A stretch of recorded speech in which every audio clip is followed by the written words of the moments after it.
Victory Venkatesh ప్రస్తుతం commercial director Anil Ravipudi దర్శకత్వంలో సంక్రాంతికి వస్తున్నాం అనే సినిమా చేస్తున్న సంగతి తెలిసిందే.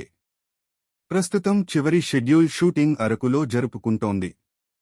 ఇప్పటికే ఈ సినిమా పోస్ట్ ప్రొడక్షన్ వర్క్ కూడా శరవేగంగా జరుగుతుంది. ఈ క్రమంలోనే ఈ షెడ్యూల్ పూర్తి అవ్వగానే వెంకటేష్, ఐశ్వర్య రాజేష్ తమ డబ్బింగ్ పార్ట్ను పూర్తి చేస్తారట. ఫ్యామిలీ డ్రామాగా వస్తున్న ఈ సినిమాలో ఫుల్ ఫన్ ఎలిమెంట్స్ ఉంటాయట. దర్శకుడు అనిల్ రావిపూడి సెకండ్ హాఫ్ను ఫుల్ ఎంటర్టైన్మెంట్గా ప్లాన్ చేశాడని, ముఖ్యంగా వెంకీ హీరోయిన్స్ మధ్యలో వచ్చే కన్ఫ్యూజ్ డ్రామా ఫుల్ ఫన్తో సాగుతుందని తెలుస్తోంది.